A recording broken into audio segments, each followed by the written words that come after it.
بسم الله الرحمن الرحیم. سلامونه او درنښت هیله ده چې ټول زده کوونکي روغ جوړ صحتمند او خوشحال اوسئ.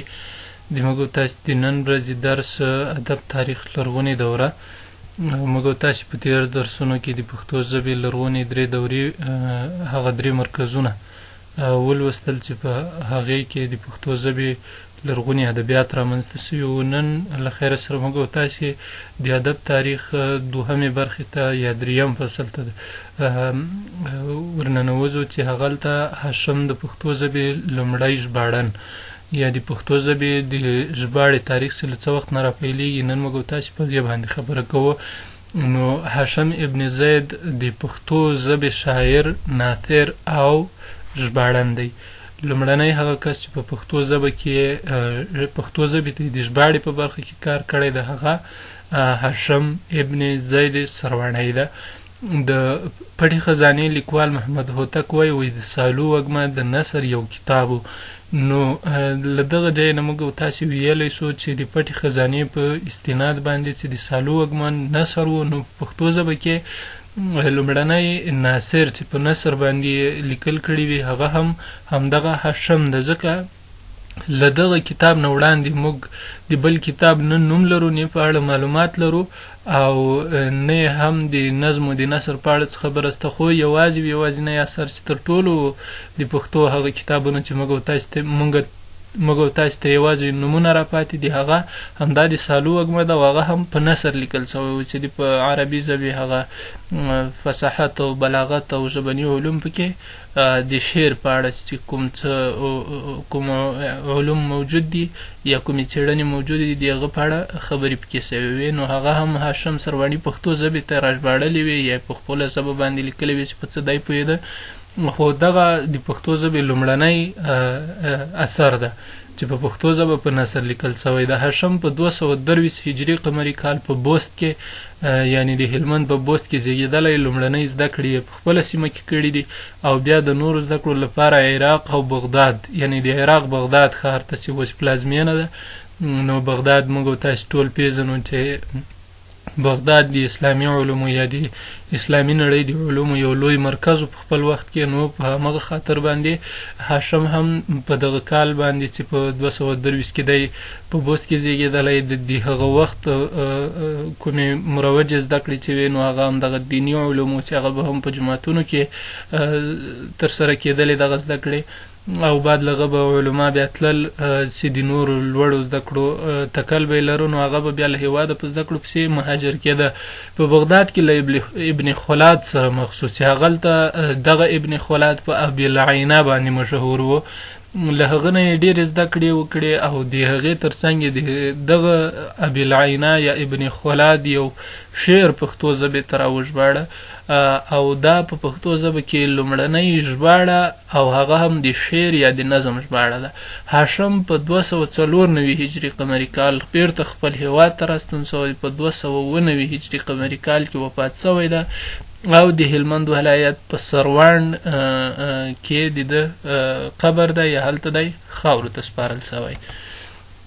هغه شعر چې هاشم راژباړلی ده په دې ډول ده وایي: ژبه هم ښه ویناکان دي چې وینه د خاوند په لاس کې زر او درهمونه، ژبور ورله ورځي وینا یاوري د درهم خاوندان تل وي په ویاړونه، که درهم یې ځینې ورک سو سینه تلی پر نړۍ یې وي په خړو پېژندنه، که بډای سوڼی وبولي خلک وایي دا وینا ده رښتیاینه له رښتونه، درهم ژبه ده که څوک ژبور کېږي د وسله که څوک پرې کاندي قتالونه.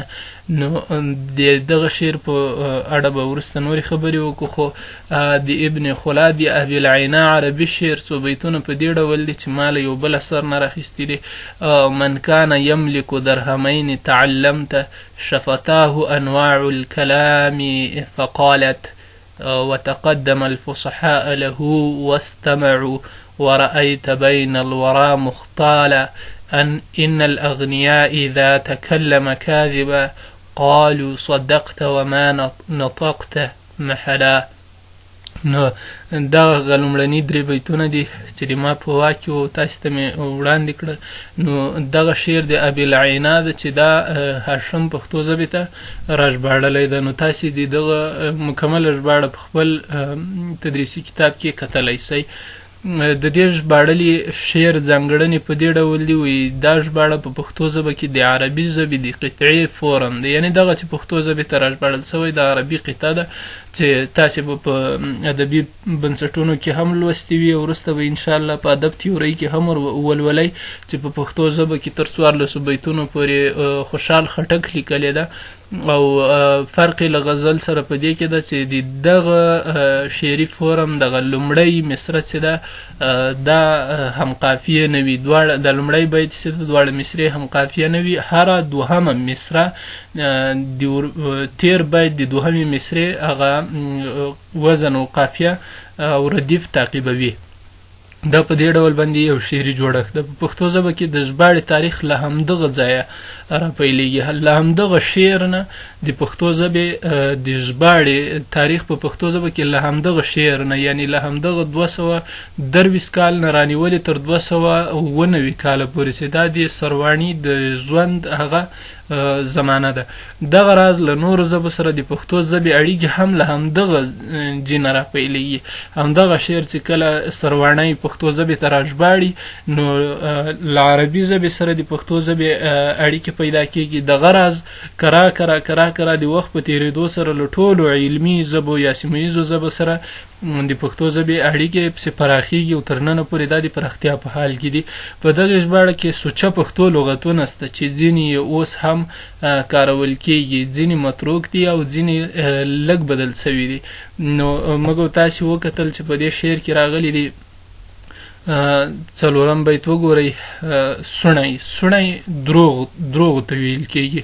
وایي که بډای سونی وبولي خلک وایي، وایي که دغه بډای سړی دروغ هم ووایي بولي معنا وایي، وبولي معنا ووایي، خلک وایي د دې سړي په اړه وایي چې دا څوک بډای وي.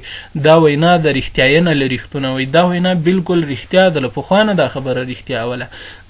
نو په دې ډول باندې موږ او تاسې نور لغتونه هم پکې موندلی سو.